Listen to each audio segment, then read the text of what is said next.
finish up. Okay. In our last episode, we ended here with this cliffhanger.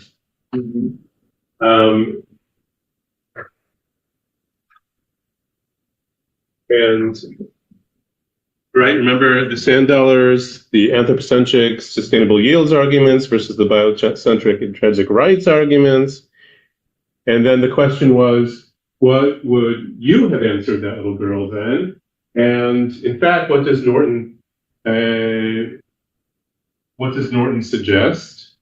And he frames this the conservationist dilemma, how both of these two approaches, the way he framed them at least, often are not successful, as we saw in the article. So let's start with that. Possible other answers. One was sort of already mentioned by our presenter. Curious to know if you thought of anything that actually he didn't raise in the article. Yeah, like what's the argument? Like what are the claims you can make to? I mean, obviously there's this very specific situation of you're talking to one person who you think is taking too much from nature or taking it all, right? Again, is it murder or is it just too many? But obviously the idea is to use that as an example for the larger discussion of how does one make the environmental case when we're arguing against all kinds of, whether it's fast fashion or polluting industries or poaching or deforestation. I mean, there are obviously a lot of things, and so we'll use this as a test case. Probably right. The possible that it takes that many. The next time there will be none because they cannot. Okay, so that's sort of an extension of how much do you need,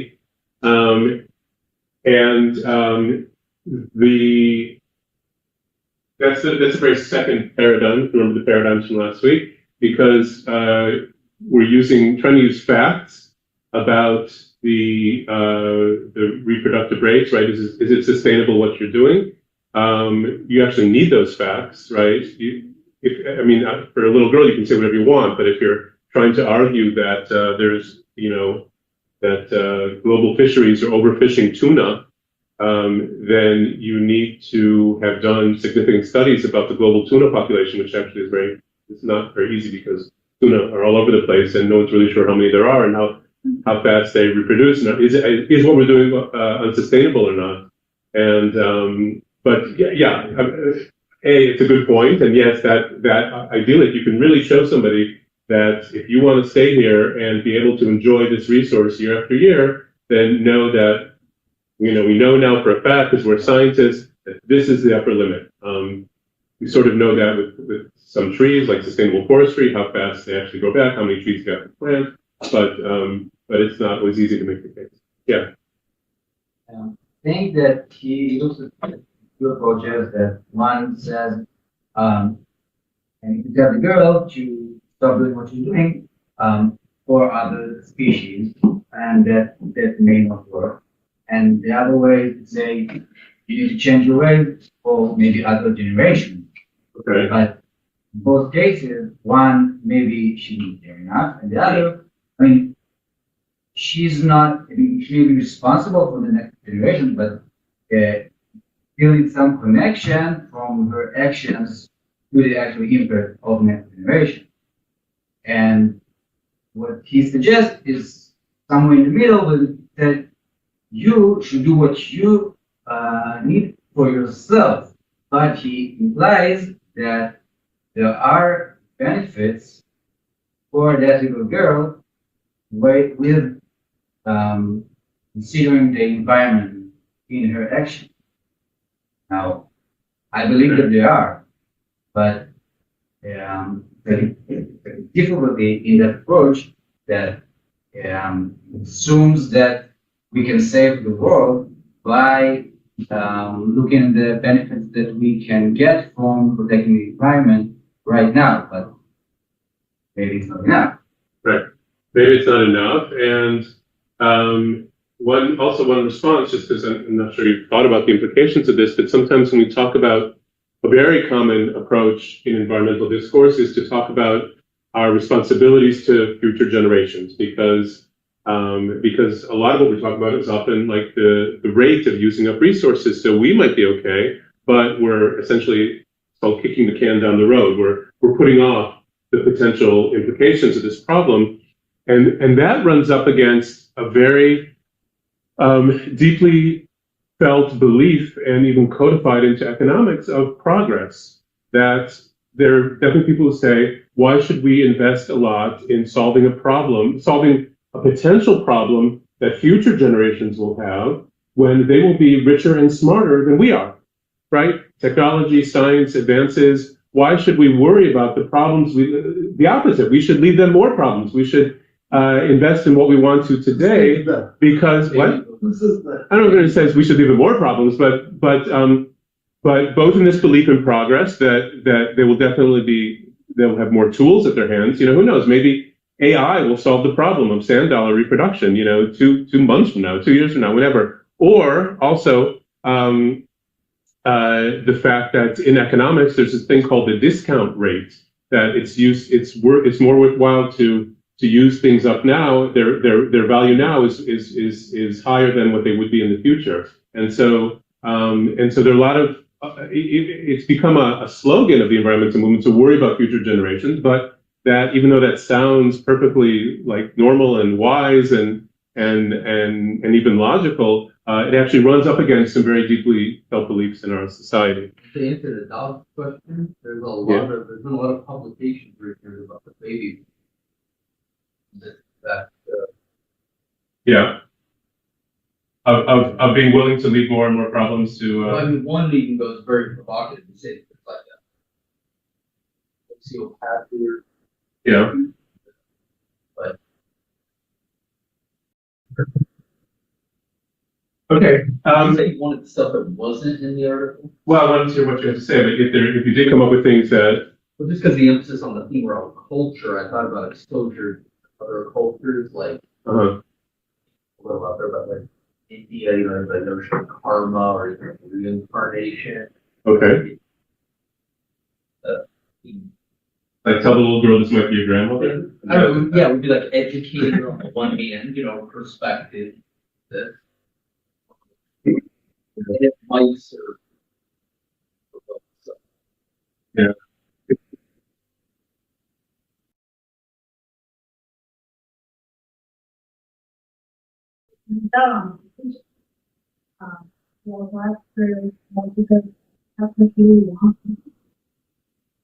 How that translates to adults and like actual consumerism.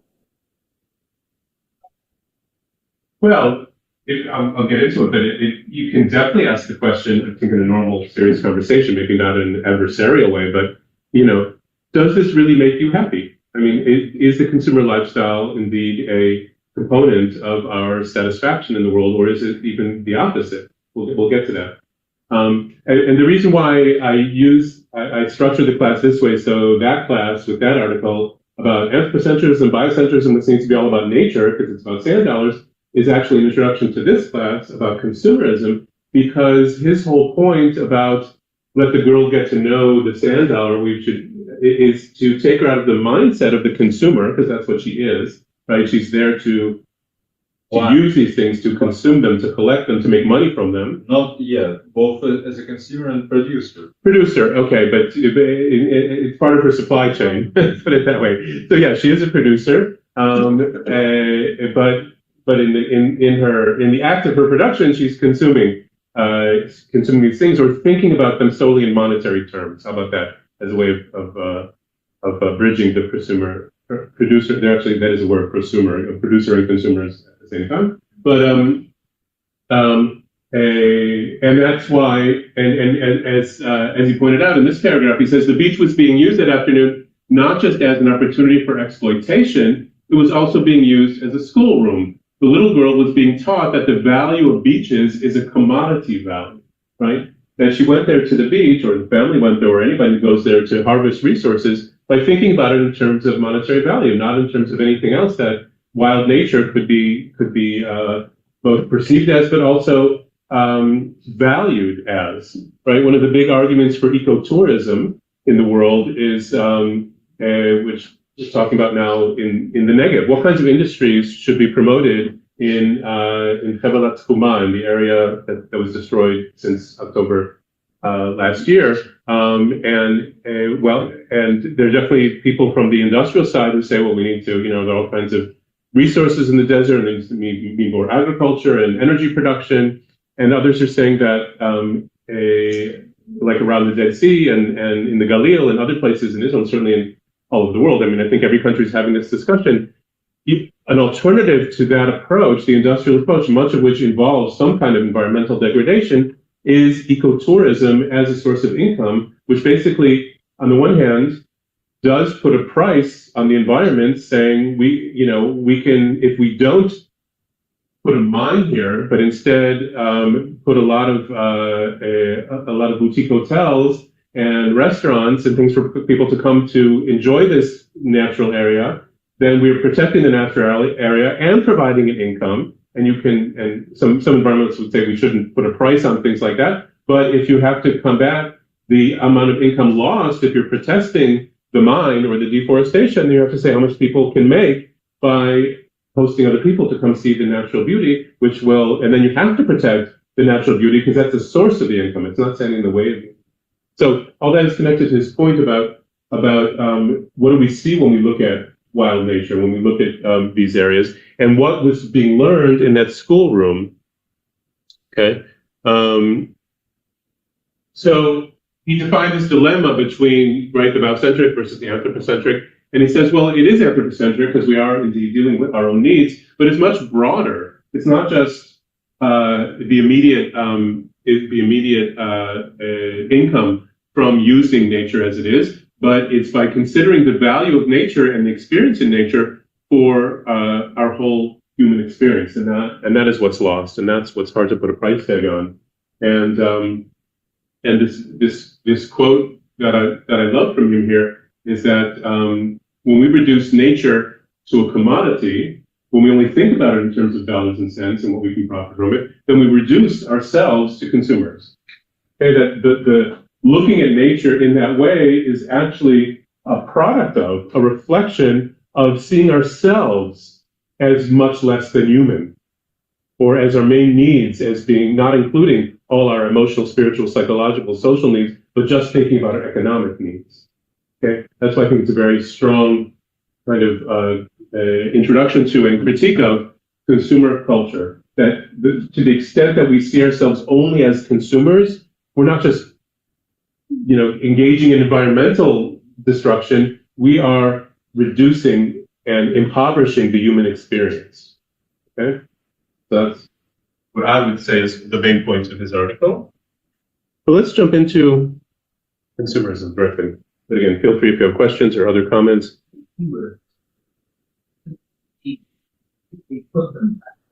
Yeah. What does that mean then? So you get a nickel at it. Well, because there's a class, like he's eating lobster for lunch. He did eat lobster for lunch. Yes. You can have a whole, sociological interpretation of this article, because when I've taught this before, some people said, well, it could be this poor family who needs these things. On the other hand, they have a power vote, okay? And it is Saturday afternoon, in the sense that it seems like a leisure time activity for them. It's true, he's not poor, but you're right. If that's a consideration, that is definitely an approach that's being taken in the world to preserving land. Basically, setting up land trusts to buy the land from the people who want to develop it, saying we'll pay you more than you'll get from selling it to developers and keep it off the market. So if a person or whatever the institution is has enough money, you can pay people not to.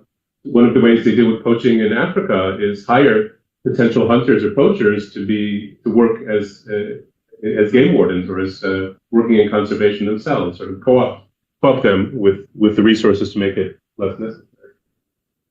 Okay, here's a great quote that I love from Gus Speck, who is he's an environmentalist. I mean, he's from the natural sciences. He's at the Yale Forestry School, one of the leading environmental schools in the world. And he said, I used to think that if we threw enough good science at the environmental problems, we could solve them. I was wrong. The main threats to the environment are not biodiversity loss, pollution, and climate change, as I once thought. The main threats are selfishness and greed and pride. And for that, we need a spiritual and cultural transformation, something we scientists don't know much about. Okay? So a little bit of response to yours. So you can certainly respond back saying, well, do we have enough time to wait for this great spiritual and cultural transformation? Like the problems are a little bit more pressing than that. So I mean, that's part of the dialogue. That's part of this class, right? To what extent can we develop a different values discourse, and to what extent are we looking for other kinds of solutions? You want to start? Yeah. It's holding a very important issue, because I think one of the biggest problem of the climate change is that PR that they have, maybe because it's all about scientific facts, and the common people doesn't relate to it too much. Yeah, absolutely. I mean, that's already, I mean, a lot, that was one of the big issues of maybe a few years ago, but I think since, I don't know, Greta Thunberg and Fridays for the Future and Extinction Rebellion, I mean, there's been a lot of work on packaging this message and making it more accessible. But okay. Did you have a comment? Yeah, I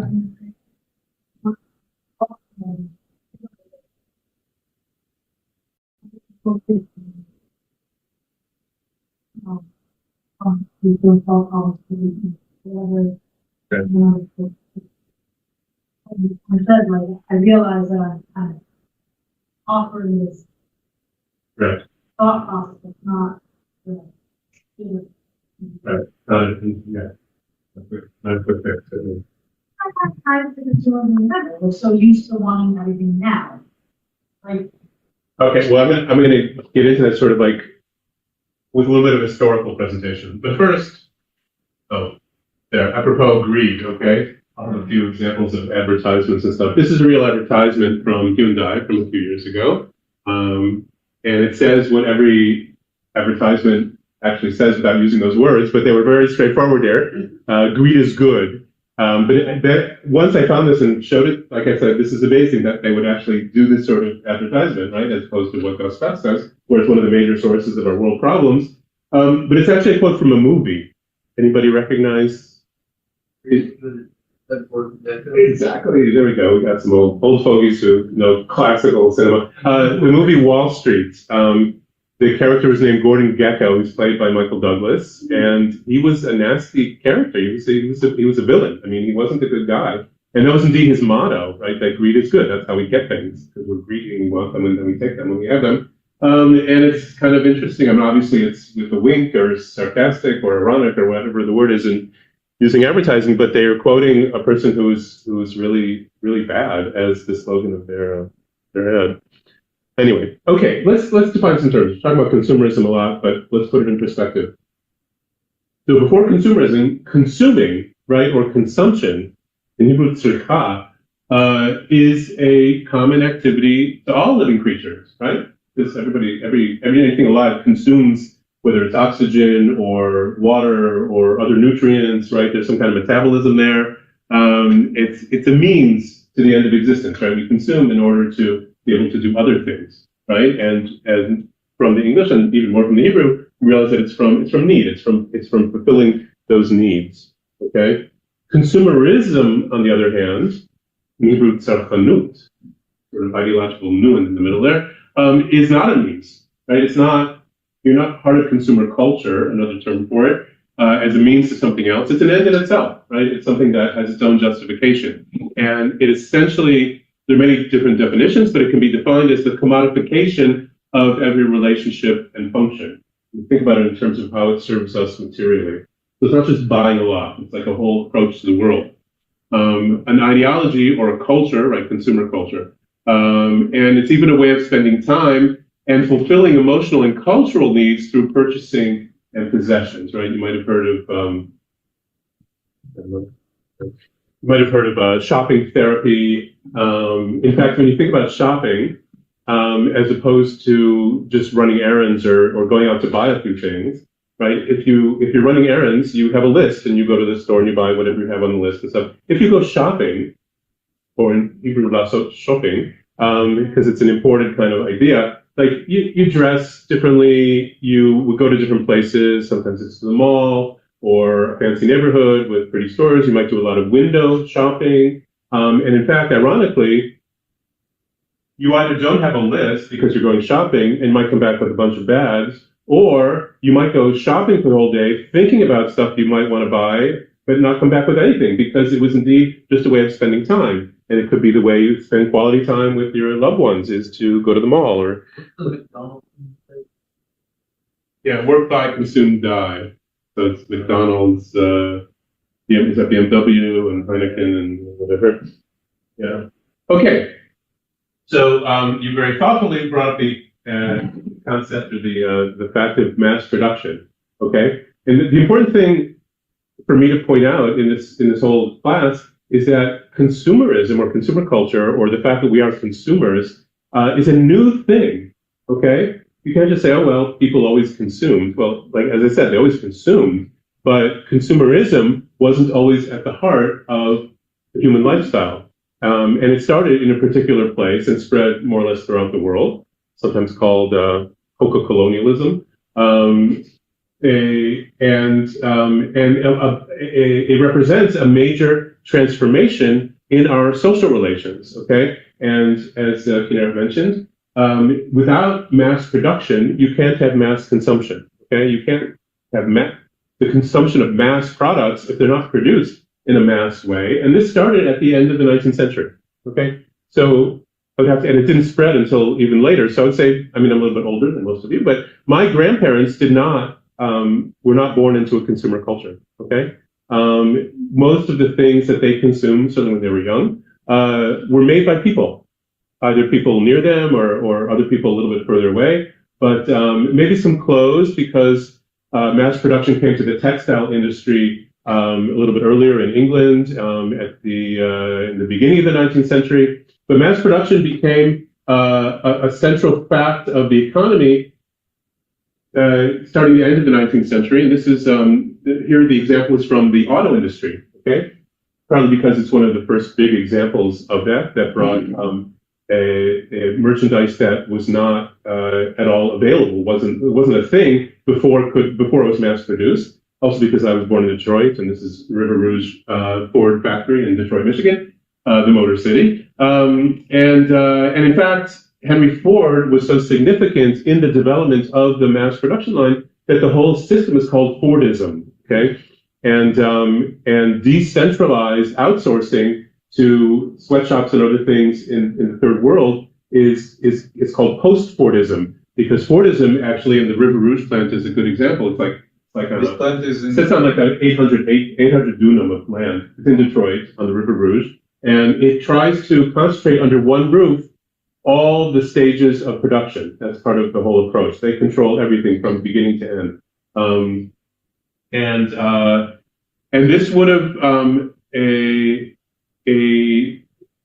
are a number of things to say about this, but the first one is that Ford and the rise of labor unions in the United States had a lot to do with the auto industry. The United Auto Workers and the Teamsters were the drivers, etc. He realized that in order for average people like the ones who worked in his factory, for them to be able to buy his cars, because they weren't luxury things, right? The Model T was meant for everybody. For them to buy his cars, they needed to be paid enough to be able to afford them. So Fordism actually, and the whole idea of mass production, was at the beginning of the rise of labor unions and more rights and better treatment for workers. Okay, and it's very different from the sweatshop model that presented before. That's one thing. And the other thing to say is that this whole thing might have taken off a little bit earlier in Western culture if it were not for World War I. Okay, notice there's the rise of mass production, changes in consumer patterns in the United States, at least, again, taking it from there, but eventually spreading throughout the world. The Americans before, like in the 19th century, were actually a very frugal people. They weren't very, what's the word? spendthrift or wasteful in terms of their purchases, and people behind the mass production realized they had to change people's mindset, that they have to get them out and buy more. That's also at the heart of the beginning or the growth of the advertising industry, which we'll come back to. Okay, so that might have taken off a little bit more, except for then came World War I, and a lot of resources and other things were directed towards the war, certainly in Europe, but also in the United States. So then we had the 20s, which was a lovely decade for jazz and other things, and then came the Great Depression, okay, so 1929.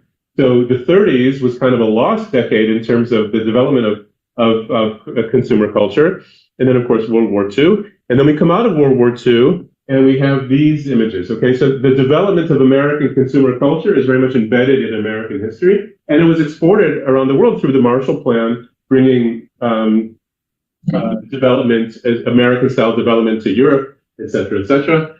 So this was the first time that these dreams of, a single family living in a detached house with a lawn, and of course you need a lawnmower, and the private car, of course, which was the death of public transportation in that time, and the car companies were very active in fighting against buses and trains as public transportation in a lot of places. And of course, with the invention of television, so then you even lose the need to actually get out of your house to actually experience art and music and culture and whatever else. And so part of also what I want to point out is that consumerism isn't, again, it's not just about buying stuff, it's a whole shift in the way of life that became much more individualistic. Okay, and so consumerism is very much focused on the individual and their needs, and making individuals putting their own needs before anything else. As was pointed out, that if you can try to convince people that they shouldn't have cheap clothes or cheap food whenever they want, because it harms so many things and other people and environments and stuff like that. But the idea of comfort and the idea of what's easy has become so central to consumerism that's been a central marketing. Okay. All kinds of other things changed as a result of the growth of consumer culture, like gender roles. Okay. Women went to work in the Great Depression. Famous images of both in the Great Depression because of the financial need, but also in World War II, when there were so many men who were conscripted into the army. And the 1950s saw sort of a return to the home, and especially in urban areas, right? On a farm, there's definitely a lot of work for both members of a couple, and it's there might be some gender distinctions between who drives the tractor and who simply does all the other work, but it's very much running a joint household. The second you're in an urban or suburban area where there's a breadwinner, usually the man, who goes off to work and makes the money, and the woman, say, doesn't have to make money, so she's stuck at home, and what is she doing, right? And especially because now they have all these labor-saving devices, and the rise of feminism, at least that wave of feminism, can be traced to the fact of all these, perfectly intelligent and capable people who are suddenly left with not very much to do because of the development of consumer culture and then the push to become more active in public life and in the workplace, et cetera, et cetera. Okay, a very short description of a very more complex topic. And then, of course, there's the rise of advertising and all kinds of other things. The first credit cards, this is kind of hard to believe, Diners Club in 1950. It was my father, may he rest in peace, who was born in 1929. He finished college before there were credit cards, okay? So he grew up in it, and what do you have when you have credit cards? You have cash, right, or checks. I mean, you basically are limited into what you can spend because you can't go into institutional debt like you can by charging it, right, by putting something on credit. Even as late, I'll date myself again with another movie quote. If you ever saw Saturday Night Fever with John Travolta, the great disco movie of 1980s, the movie begins with him walking down the street to the song, and then he goes into a store, and you see him buying a shirt, okay, a really fancy shirt for his disco night, right, because he's a working class kid, but he goes out and celebrates on the dance floor. And how does he buy the shirt? He buys it in a system which I don't think exists anymore in the world, which is called layaway, where it's like charge because you don't have enough money, but you don't get the shirt. You basically say, I want the shirt, so they lay it away, they put it aside, say it costs $20 and you can pay $5 every week. So you come in the first week, you pay them $5, and then 10, and 15, and 20, and then you get the shirt. You have to wait a month or whatever to get the shirt because you have to actually have the money, as opposed to what credit cards allow us to do in this society, which is to go into deep and what? Yeah, paying installments, but you don't get the thing until you finish paying. That's different than installments on credit. You know, we're not used to like going to the store and not coming out with what you want or ordering it online. We of course you split up the payments and which is okay. Anyway, you get the idea. So without credit cards, without the ability for people to spend more than they actually have, we also probably wouldn't have had a rampant consumer culture because it would have been limited to our means, right? And Walmart, which started way back in 1962, has now become the merchandising giant.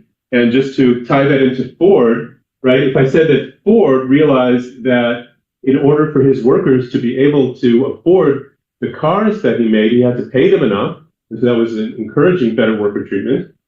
Walmart they pay their workers so little and fight union organizing that the only place they can shop is at Walmart, okay? Because that's those kind of prices.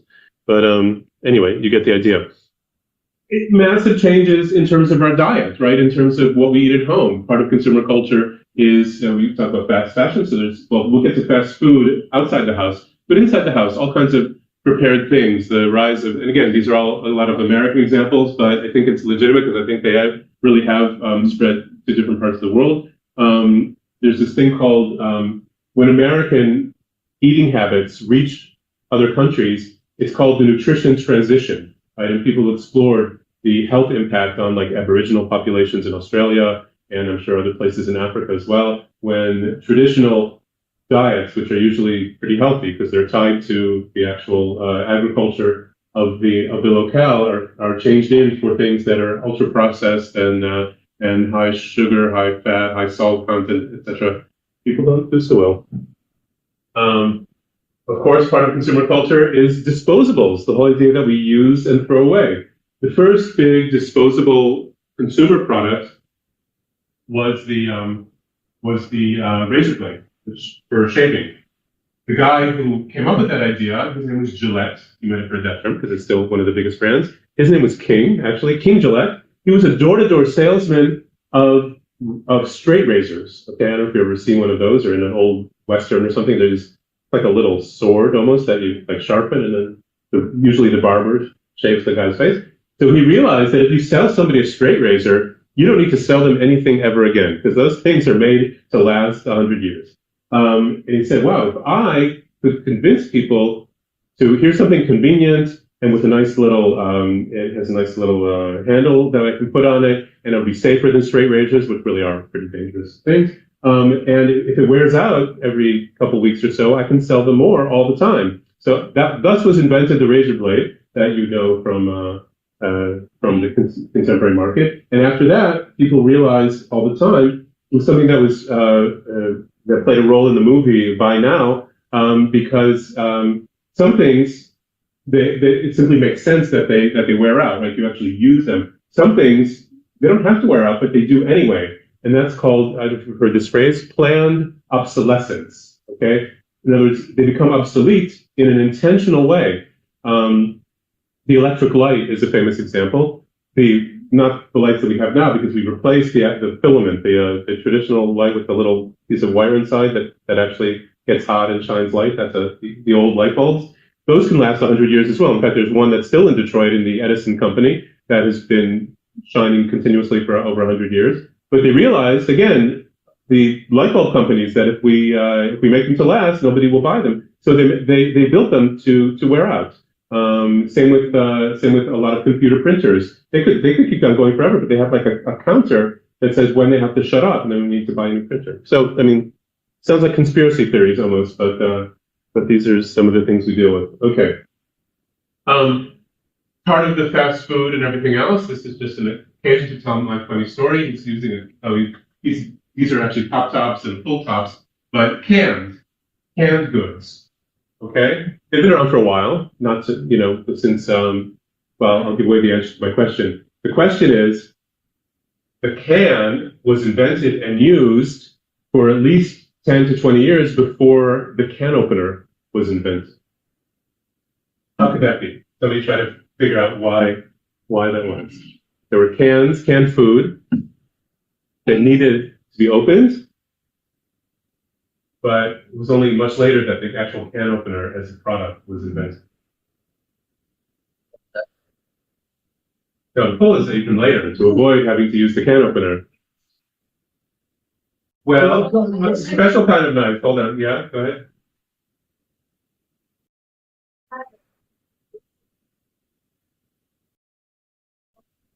Opener is easier, and then you use more.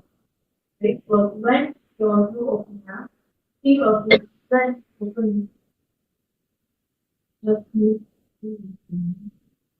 Well, the key to the answer is to realize that the canning food to preserve it wasn't initially a consumer process. It was initially done to make food for soldiers, okay, battle rations. I'm not going to say how. And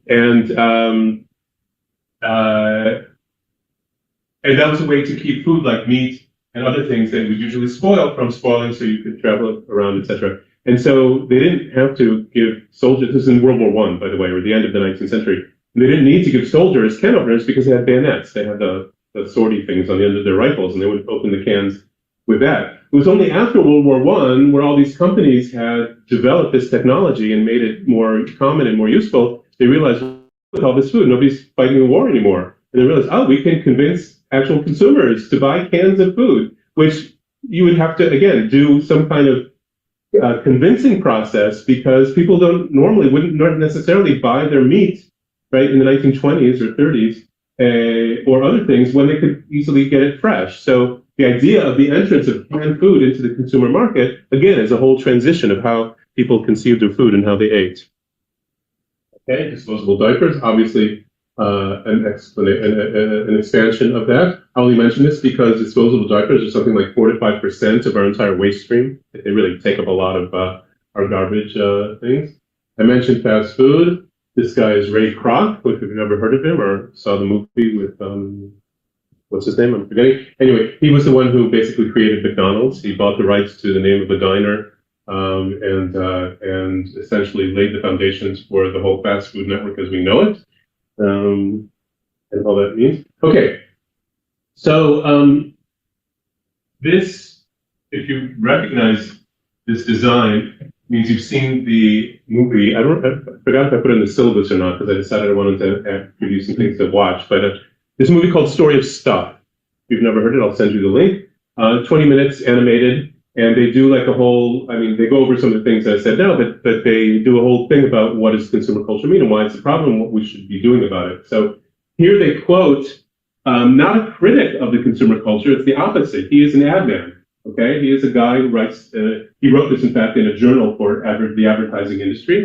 And he said, our enormously productive economy demands that we make consumption our way of life, that we convert the buying and the use of goods into rituals, that we seek our spiritual satisfaction, our ego satisfaction in consumption, that we need things consumed, burned up, replaced, and discarded at an ever-accelerating rate, okay? And it sounds like something that, indeed, a critic of the consumer culture would say, that look what they're doing. You're saying this is what we need to be doing in order to continue to make a living, support economic growth, etc.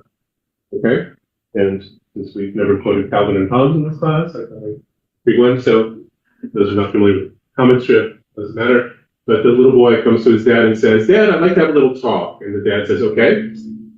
And he says, you, as the wage earner here, it's your responsibility to show some consumer confidence and start buying things that will get the economy going and create profits and employment.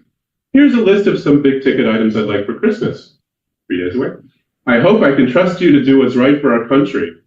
And then he says, I've got to stop leaving the Wall Street Journal around, basically saying that this is like a current political comment that when people stop buying, the economy goes into a recession, and it's bad. It's bad for the country. One of the things that George Bush said after 9/11, when there was huge anxiety and fear and uncertainty, and people really stayed home. I mean, we're thinking about the near future. He said we have to go out and keep buying it, otherwise we're going to add to the horrible attack, we're going to add an economic recession. Okay. So something that Juliet Shore, I don't know how many of you read one of her essays about the consumerism, but so what drives consumption? Like why do people consume? Or why not consume, because we said everybody consumes, but why do we take part actively in this consumer culture, in this consumer race? Sorry? Greed. Okay, so people want more. Is that the first one? Yeah, consumer driven. Okay, so we can look at the people themselves, the consumers, and say, well, they want stuff. Either they want stuff, or the approach of the sociologist Thorsten Veblen, who coined the term conspicuous consumption. In other words, it's not just that people want stuff for themselves and for their own use, but they want stuff like nice jewelry, big houses, fancy cars, because it sends a message to society, right? That's how we show our status. That's how we show our worth. That's why it's called conspicuous consumption. We want our consumption to be seen.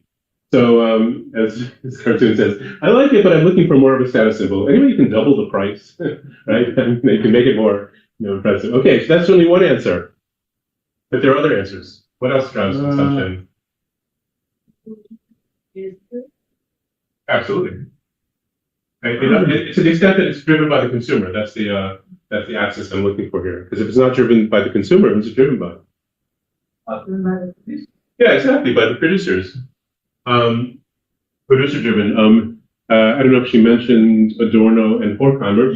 She did. Okay, so I need to refresh the reading, so I haven't read them in a while. But yeah, the whole Frankfurt School, and it's kind of a Marxist inspired approach, saying that basically people don't have a choice anymore to pay. I mean, obviously they have a choice, but I'm saying that there are a lot of not in addition to your own personal greed or whatever you sort of might come at naturally, we are continually exposed to all kinds of messages and pressures. I mean, I think a study showed that like the average person is exposed to like 100,000 different ads a year, whether it be in newspapers or pop-ups on the internet or, the big video screens on street corners and on the outside LA Mall, and to television, of course, and can't even go to the movies without seeing a few advertisements before you get the coming attractions, etc. So you can't really talk about people being independent and knowing their own minds and everything when they're so inundated, when we are so inundated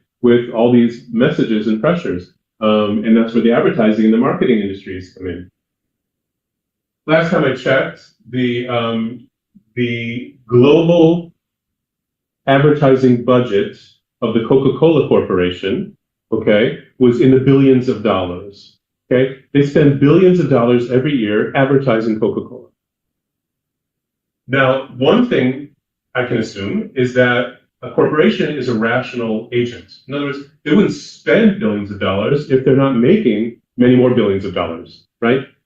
In other words, I assume that the conclusion is that if they stopped advertising Coca-Cola, people would suddenly forget that they like Coca-Cola, or they would buy less. In other words, they would make fewer profits. They need to advertise. They need to keep telling people. Now, I choose Coca-Cola just because it's not a new product. It's something that's known in pretty much every corner of the world. I personally don't like Coke. If I liked it, I would probably drink it, at least sometimes. But people know if they like it or they don't, right? You'd think that, you're not influenced by ads because if you drink Coke, so you go out and buy a 6-pack every week or whatever it is you buy. But that's not true. If Coca-Cola stopped advertising, people would stop drinking Coke, or gradually the demand would go down. So what does that say about us, right? What does that say about people and how we relate to these things like messages and how much we know our own selves or our own needs? We think that we're independent and control and autonomous and have free will, but to what extent is that true? So there's a third approach, which the French sociologist Philippe Bourdieu, that in fact we can't totally deny people's agency. I mean, people, of course, can, if they're conscious about something, they can choose to not buy it. There can be boycotts. There can be all kinds of behavior changes. But in fact, you can't also ignore the constraints of the system. We still are part of a system with all of its structures and mess. Okay. They're saying, I don't know, this is exactly an illustration of Bourdieu's point, but it says, consumerism for beginners. Look, honey, I bought something today. Oh, darling, I'm so proud of you. A lot of random cartoons in this. Okay, so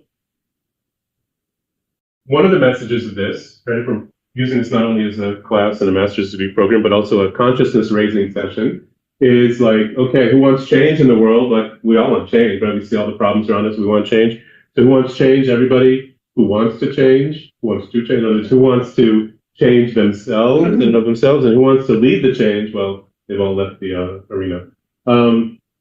Okay, I have about 15 minutes, and I want to go through a quick exposition of what's wrong with consumer culture, because we sort of assumed all these things, but learned certainly about some of the things about fast fashion. But so first of all, just recognize the fact that in the 20th century, for instance, take an entire century, one blow, population grew by a factor of 4, which is unheard of, unprecedented, and probably won't happen ever again. From 1.5 billion to about 6 billion at the end of the century. And energy grew by a factor of 11. In other words, the energy use from, so it's not just, if it grew by a factor of 4, we would say that energy use stayed the same, but no, it tripled almost. But economic activity, right, measured by the GDP, or essentially how much people consume, actually grew by a factor of 17. So there are 4 times more people, but each person was actually consuming 4 times more. So clearly consumption, if people talk about the population explosion and population density and things like that as being a serious problem, it is a serious problem, but consumption is much more of an intensifier of that.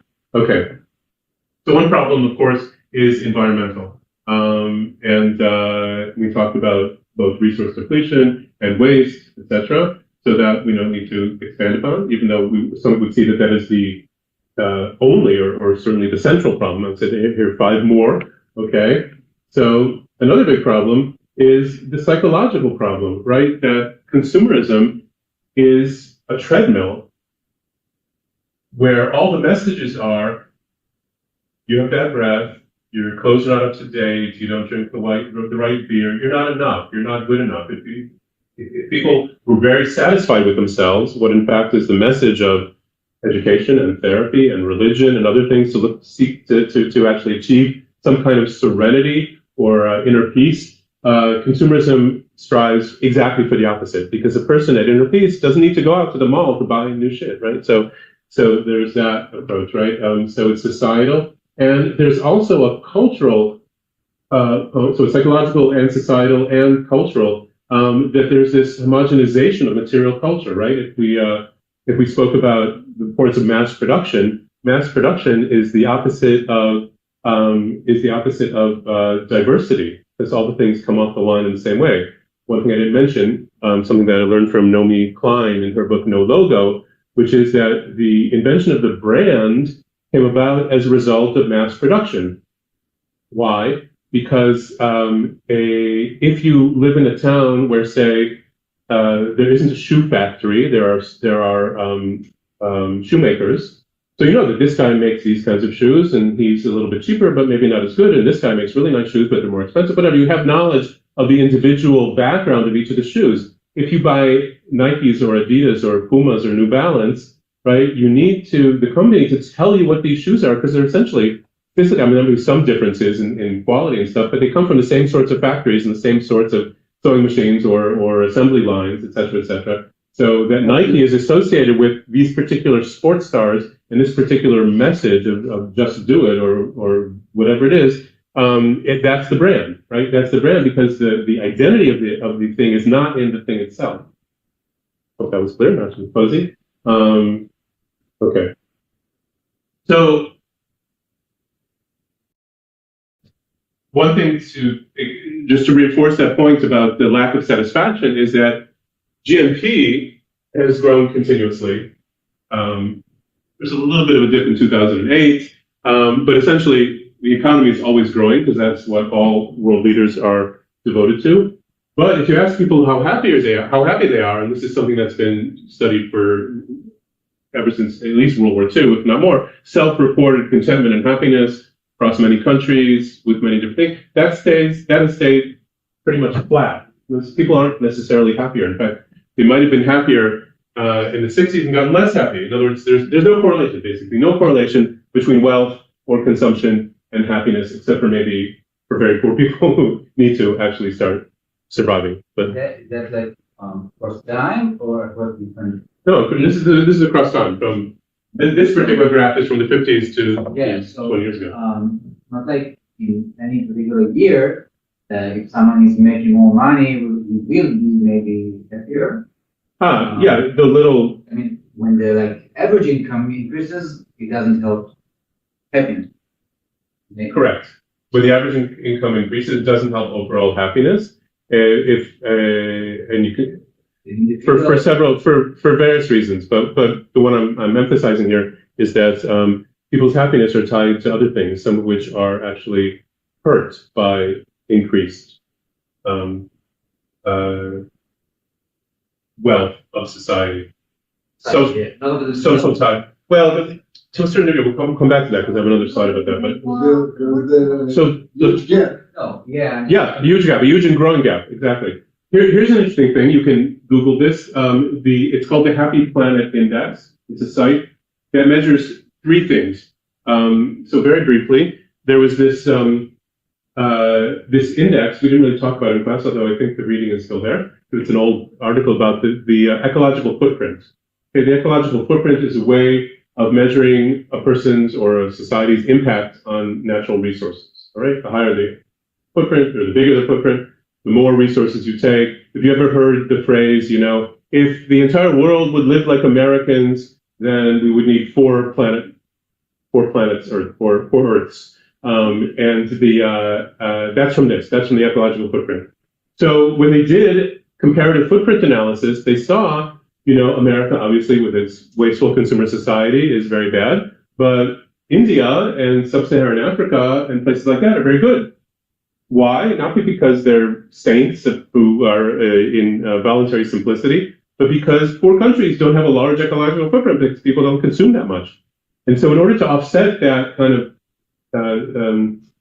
problem in saying that these people are good because they don't consume too much, they don't consume enough, right? I mean, because of poverty. So they said, well, let's map a few things. Let's map ecological footprint and life expectancy, right? How long do people live in these societies? It's a very common human development index. And life satisfaction, that happiness from the previous slide. And so then they came up with this stoplight kind of coding, where if all three components are good, you get green. If only fewer, whenever it goes on, you can see the colors. And a red score is when you have two components that are bad, or you have a really, really bad ecological footprint. Okay? So what's interesting about this is that there are very few kinds of ways of looking at sociological analyses of the world that puts North America or the United States in the same category as underdeveloped or developing African countries, obviously for different reasons, but for exactly the reason that this index is trying to point out that it's really bad to live in a society where you have a short life expectancy and people aren't very happy, but it's also bad to live in a society that's destroying the world. Okay, so obviously you need to try to find that happy point of increasing social goods without overconsumption. So the best countries in this score, actually, I should have brought an updated slide that shows there are more green countries in the world now than this. This was like 20 years ago or 15 years ago. But Central America usually gets a good score because they indeed have good health systems and a smaller footprint. But Northern Europe is also doing a little bit better for what it's. Okay, again, more of my very entertaining caricatures, but that whole idea of consumerism as being a treadmill where you can't actually, you're sort of being lured by promises of happiness and satisfaction when in fact they don't. Okay. I'm going to skip a little bit just to get to, because there are some solutions that are a little bit different than were presented before. Okay.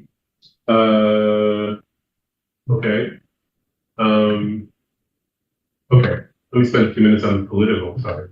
Okay. Put the whole thing up. Okay. So there are political ramifications of consumerism. So what do I mean? First of all, we have a lot of roles in our lives, right? I'm a husband, son, brother, a father, and a consumer and a citizen, okay? When I'm a consumer, I'm thinking basically about what are my needs and how do I fulfill them, etc. When I'm a citizen, I'm usually thinking about, okay, what's the good of society? Obviously, we differ on those things, but we're thinking more about where society should be going.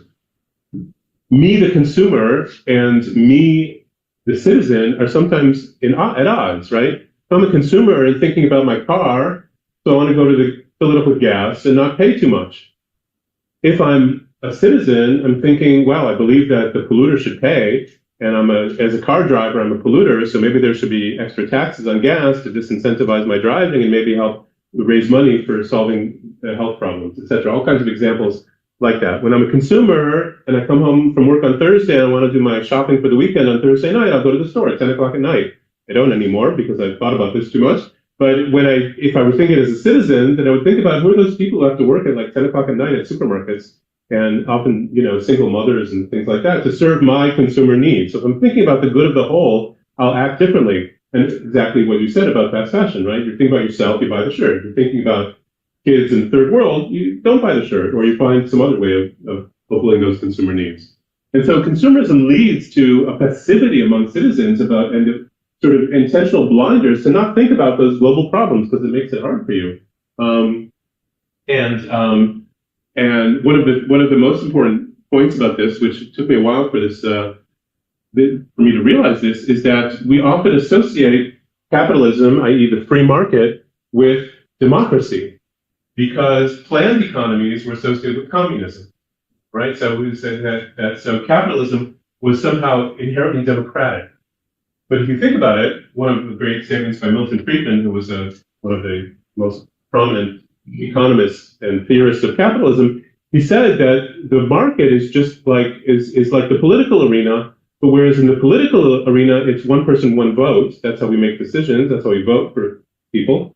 In the market, it's $1, one vote, right? Because it's essentially saying consumers vote with their dollars. If you buy something, it promotes that thing. And then so wait a minute, you have to take that one more step, because whereas one person, one vote is democratic because that means every person is equally represented. If the system is $1, one vote, then that means it's highly unequal because the dollars aren't distributed equally. And when you combine those two systems, the person with the most dollars getting the most votes, well, you get exactly Elon Musk and Donald Trump, right? And that's the system that comes out of that. United, right? Yeah, well, the Citizens United, the court case that allowed for unlimited funding in the political arena, absolutely. But even without the political funding, it's still the case that the free market is free not for people. It's free for capital, right? And capital wants it to be even freer with no limits in terms of international exchange, lower taxes, lower regulation, et cetera, et cetera. So I think that's a very important thing. Can't go without explaining this ad. Okay, this is for a place called Design Center, which is still around. The ad is kind of old.